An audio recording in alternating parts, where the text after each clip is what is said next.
My 17-year-old daughter just publicly destroyed me on social media over a false accusation of abuse against her friend. Because she believes all women, now she can believe the judge too, since she's lost access to my money.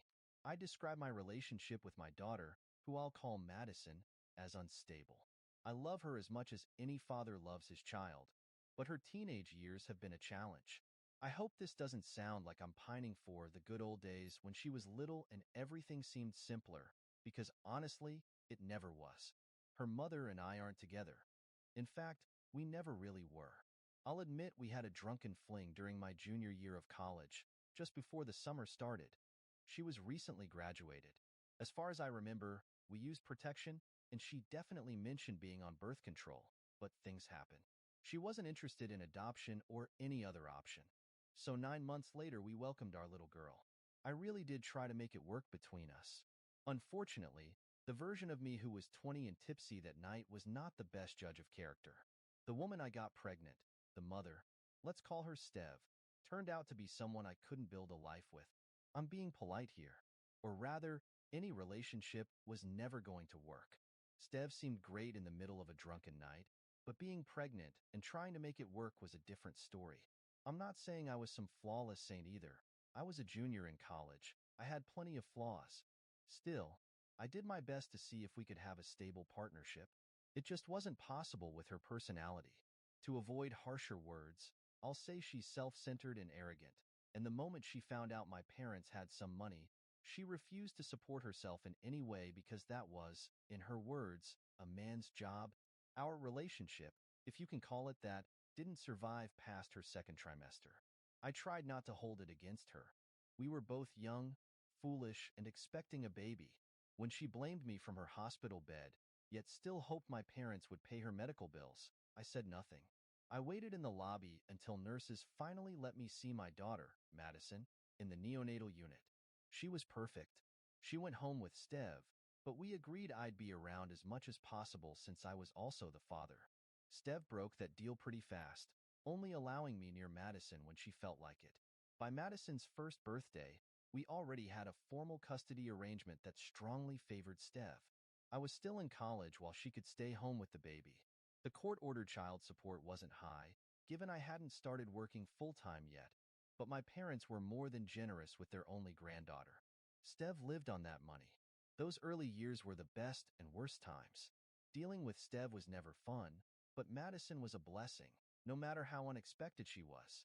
Any chance to see her was worth dealing with her mother 1,000 times over, and I made sure none of Stev's and my issues affected that. Each year got more difficult, though, as Madison grew older. Like many daughters, she became closely bonded with her mother, and a lot of Stev's opinions became hers. Since Stev dislikes me, you can guess how that played out. By age 10, Madison threw a fit whenever she had to come over. Worse if she had to spend the weekend. Typical teenage anger, I guess, but it got worse. I'm not an absent father. I see my daughter as often as I can. According to the custody agreement, which Stev initiated when Madison became a teen, I get her every other weekend, Friday, Saturday, and Sunday, and then I won't see her for 2 weeks. She's not shy about how much she doesn't want to be here. I do my best. She has everything she's asked for in her room. I keep her favorite snacks and drinks ready, and I plan activities we could do together. But I also respect her choices if she says no. That's basically always. Last year, Madison began inviting her friends over whenever she'd visit. Sometimes it was a whole group, sometimes just one, but there was always someone else around. The most frequent visitor is Claire. Unfortunately, I left the most relevant part for last, because the situation that has led me here has more to do with Claire than Madison. I just wanted to explain the background. This weekend was my scheduled time with Madison. About an hour or two after she arrived on Friday, she invited Claire over again. This time, Claire was staying the entire visit. The last thing I want to do is kick her friend out, giving my daughter another reason to despise me on top of everything her mother's told her. So I said nothing. I never do, no matter how unexpected her friend's visits might be or what I had planned. I don't want Madison to hate her time here more than she already does, and from what I'd seen before this weekend, Claire is usually fine. Maybe a bit chatty and prone to oversharing, but overall a decent kid. She and Madison tend to stay locked in her room most of the time, hardly coming out. All I knew was that she mainly kept to that space. I wish she'd stayed there, because last night, when I went down to the kitchen for a glass of water, Claire walked in saying she'd heard me on the stairs. I smiled, asked if she wanted some water, and pointed to the cabinet with cups, even though I'm sure she knew where they were. Then I tried to head back upstairs. She didn't budge from the doorway, even though it was obvious I wanted to get past, and she raised her hand, almost like she was going to put it on my chest. I moved away. She told me she had something to share, that she'd been struggling with it for months, and 2 weeks ago she made up her mind. Finally, she'd managed to catch me alone. She basically said she knew I was Madison's father, loved how I always took care of my daughter, made sure she had everything she wanted, and really looked out for her. She claimed she found those qualities incredibly attractive. At that moment, the conversation turned really strange. I'd already felt a bit uncomfortable, but now alarms were going off in my head, so to speak. She said she found me extremely appealing, that I must be lonely during the off weeks when Madison isn't here, and offered to keep me company. Folks, I'm nearly 40. It was obvious this 18-year-old was making an awkward attempt at flirting with me, even though I'm the dad of one of her closest friends. Absolutely inappropriate. But she's a kid, so I tried to let her down gently. I explained exactly that. I'm way older, I'm her friend's father, it's not appropriate, and though she's a sweet girl, I see her more like a daughter figure than anything else. Only when she insisted again, asking me to, quote, give her a chance, did I draw a firm line. I told her flat out that I wasn't interested.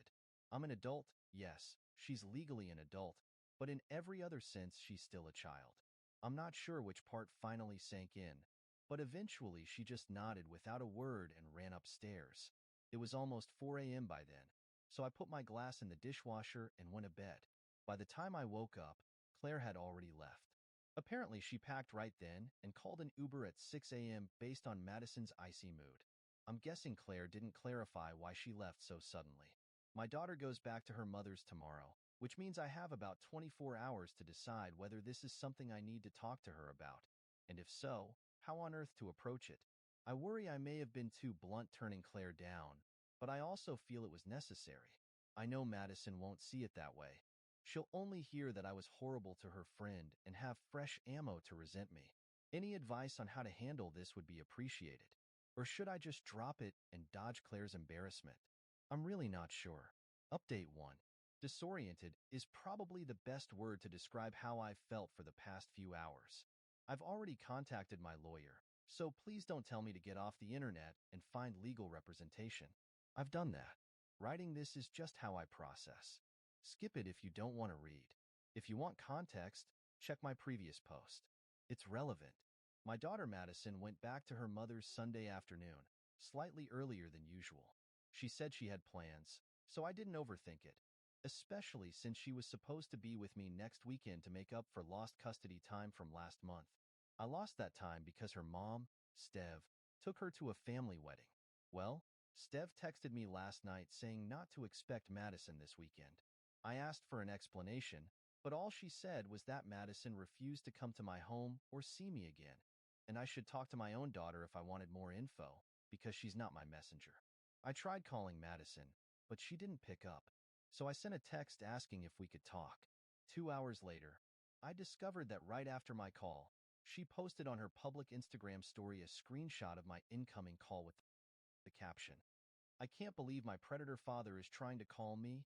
A few minutes later, she posted another screenshot, this time of my text requesting we talk, along with a note saying I must be trying to cover my tracks, but she wouldn't let me talk my way out of it.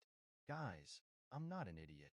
I know how serious an accusation like that is, and though I did nothing wrong, I've seen how easily these situations can go south. I immediately contacted my lawyer, who told me how to proceed. Gather every post, every story, every claim. Then I tried calling Steph to see what was going on, how we got here. Today is Tuesday, 2 days since Madison left my house, 3 since Claire left, and I still have no clue why this is happening. Update 2. I wish I could say it's all cleared up now, or it was some awful misunderstanding, but it's only gotten worse since my last update. It's not even Saturday yet. Less than a week since my daughter's friend tried to make a pass at me in my kitchen, and now she's plastering social media with accusations that I was the one who came onto her, did inappropriate things, etc. That's the summary. Meanwhile, Madison still won't talk to me. Claire, though, has jumped into the fray on social media. People there are praising Madison for standing by her friend, calling her brave for confronting me. My attorney is having one of his paralegals keep tabs on every single post. Neither Madison nor Claire have private accounts, so everything's accessible. They told me about all this after it started. I've uninstalled my social apps for now, but I was advised not to deactivate them or make drastic changes. I've done nothing, because I haven't done anything. Over the past 3 days, Madison and Claire have been extremely active online, even doing a live stream together where they answered questions about what happened. My attorney recorded it. So far, it's mostly stories that vanish after 24 hours, plus big notes on black backgrounds with white text about what supposedly occurred in Claire's emotional state. I don't want to detail everything for privacy reasons, or because I just don't want to reread that. I can't see how people are reacting, except for the 2 viewers who interacted during their live stream. My attorney says their overall reach is pretty small, but that doesn't reassure me. This could go viral anytime, making it even worse. I've been reluctant to make a public statement because I wanted to talk to my daughter first, and my lawyer agreed that was a good plan. Well, that wish came true. She finally answered my call this afternoon after she got home from school. During the conversation, she ignored everything I said, called me disgusting, and said she's ashamed to be my daughter. She used phrases like, "Rich white men think they own everything and everyone," and that no matter what I claim, she believes any woman's account.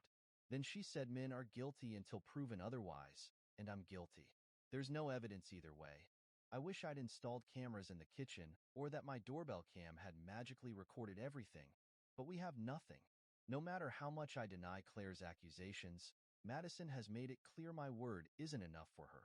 In her eyes, her dad is a pervert, and she'll never come back here. Update 3. So here we are, a week into this bizarre nightmare. My daughter doesn't want to be my daughter anymore. We haven't had a solid relationship since she was small, mostly thanks to her mother's hatred influencing her. Nothing I do can change that, but I tried. I think I did my best to be a decent father, even though in recent years she only seemed to want my wallet. I've done everything I can. There comes a moment for every parent when they have to recognize their child is no longer a child. They're accountable for their own actions, even if they still live under your roof. You love them like crazy, and you provide for them. They're independent human beings. Part of me never wanted to admit that Madison was growing up. She's nearly grown now. Maybe it's because I've missed so much time with her, or because I'm always dealing with traits she inherited from her mother. It feels like I blinked, and suddenly she's practically an adult who hates me. Accepting that her hatred is truly hers, not just her mother's, is probably my biggest struggle. If I could go back and change things, I'm not even sure what I'd do. Stev's never been easy to get along with, no matter what I did. I can't see how Madison and I would have ended up with a better relationship. Maybe I was always doomed to be hated by my own kid. Anyway, I haven't had luck reaching Madison since that call, but her mother showed up at my door a few hours ago holding a packet of paperwork and wearing a smug grin. She went on about how she always knew I wasn't cut out for fatherhood, but never guessed I'd stoop this low. She handed me documents to terminate my parental rights. I doubt she arranged them overnight, so it's obvious they'd planned this for a while, especially once they learned about Claire's accusations. The forms were already signed by Stev and by Madison, each page dated yesterday. All that's left is my signature on the initial page and a few others, and legally I'm no longer Madison's father. Stev claims Madison can't even stand the thought of me right now, so she signed the forms as soon as she got home from school, before she answered my call. Now I know why Madison decided to pick up the phone. It was, from her perspective, the last time she'd ever have to speak to her creep of a father. Stev didn't come just to drop off paperwork. Her main motive was to rub in my face how she's the better parent. The only thing I could do afterward was snap photos of every page and send them to my lawyer. I'll update you when something happens. Update 4. Maybe all this contradicts my claim that I'm not and never have been an irresponsible father, but I believe I made the best choice given the situation. My lawyer agrees. Both Claire and Madison received cease and desist letters. My daughter was getting more hostile every time I tried to talk to her, and I knew contacting Claire was not an option after her accusations, let alone with her readiness to broadcast everything on Instagram. Having my lawyer handle everything regarding Claire was the only rational move. And given that Madison was also posting constant support of these false claims, she got a letter too.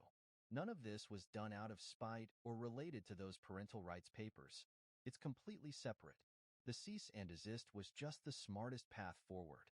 I don't go around attacking teenagers, and I'm not about to start just because I'm stressed by what these particular teens are throwing at me. I gave it a lot of thought and spoke with my lawyer. We proceeded quickly. It soon became clear that while Claire was posting everything online, her parents were unaware of the situation. Maybe we acted before it all exploded publicly, but apparently Claire had actively hidden everything from her folks. The same day the cease and desist letters were delivered, the father of Claire called my lawyer's office, confused about what was happening. Once they explained the situation, the parents were genuinely horrified to hear that their daughter claimed something like this had happened. The next day, they returned asking for my contact info so they could apologize directly. They spent that night talking things through with Claire, who finally admitted nothing actually happened. From what I gather, Claire's parents are busy people who can't be home as much as they'd like, but they do love her and generally have a good relationship with her. The fact they're decent parents was the only reason we resolved this so fast. They got Claire to confess it was all untrue, delete every post, and offer me a personal apology for her allegations in just a couple of days. When Madison found out Claire had recanted, she blew up my phone with messages saying she'd been misled, that Claire was super convincing, that she never wanted to believe something like that about me. But Claire was hysterical and Madison was overwhelmed, so she blindly stood by her friend. She added that she still believes in always trusting women and in guilty until proven innocent for men, but was glad I proved to be one of the innocent. Not an apology, not a hint of remorse, just message after message about how she's the real victim in this. A few hours went by with me not responding, so Madison showed up at my door with her mother behind her, trying to hug me. I backed away. Since I didn't invite her in, she repeated most of what she'd said in texts. Once she was done, I handed her a copy of the documents she'd given me. My signature was on every page. No confusion there. I informed her my lawyer had already filed them, so there was nothing left to worry about, and I'd arranged for a moving truck to pack her belongings. I didn't have the strength to say anything more. I didn't need to. She just stared at the pages, threw them to her mother, and ran to the car. Then they drove off. I guess we can lay to rest any claim that I'm a deadbeat father, because legally, I'm no father anymore. Update 5. I forgot the password to my main account, and it's been tough regaining access. Luckily, I'm still signed in on my phone here. My original posts are on my profile, so you can read them if you want. In my last update a few months ago, Claire's parents confronted her after they got the cease and desist letter. I mentioned that her parents made her apologize to me and delete all her posts. After all the chaos from what Claire and Madison did, my attorney suggested that a public apology from Claire would be a good step, giving us something to reference if the issue ever popped up again. I'm sure Claire disliked the idea, but her parents, who are good people, ensured it happened. They even asked if there was anything more they could do to keep it off the public record. Claire's been grounded indefinitely since then. As for how things progressed, it basically hasn't. Even though Madison initiated the termination of my parental rights, she's outright refusing to accept that she's disinherited. She's made several attempts to convince me I'm still obligated to support her, especially for college. She went so far as posting screenshots of that initial conversation with Claire, claiming again to all her friends and followers that she was obviously deceived, calling Claire a monster for creating a rift between her and her father. In response, Claire posted the unedited screenshots showing that Madison believed her without question and even added fuel to the fire, saying, "I always knew he was a creep. I just needed an excuse to ruin his life anyway." My lawyer has copies of all this. He's the one who told me. By now, Stev and Madison might try to sue me or undo the parental rights termination, but Madison is about to turn 18. Any legal process would take longer than that, and Stev definitely can't afford attorneys without my money. So it's unlikely they'll even attempt it. Day by day, I'm feeling more at peace with my decision. Call me cruel if you want, but I've heard far worse from Stev. It doesn't bother me anymore. She lost her human ATM, Madison lost her inheritance and college fund, and I lost a daughter, but maybe I've gained some peace. If that makes me cruel, so be it. Update 6. There's something I didn't mention before that could have messed up my plans if I'd revealed it, but now that everything's out in the open, it's time to share what's really been happening. Following advice from friends and some comments, I decided to take a DNA test to see if Madison was actually mine. That's why I reached out to her recently. I didn't explain it here earlier because if she found out, she might have refused to take the test. Also, I knew some people would think I was going soft, trying to reconcile with her. Anyway, we met in a public place to talk, which is the only way I've been meeting her these days. Better safe than sorry. I told her that if she really wanted to repair our relationship and maybe get financial support for college or whatever she chooses after high school, she'd need to do a paternity test with me. I'll admit, it was tough convincing her. If it came back negative, then she'd have no further claim on me. But I lied, telling her that no matter the result, I'd still help her out. Yeah, not my proudest moment, but I needed that truth. If she wasn't actually my daughter, I'd been lied to my whole life, and I at least had the right to know. She finally agreed, and after a few weeks, we got our results.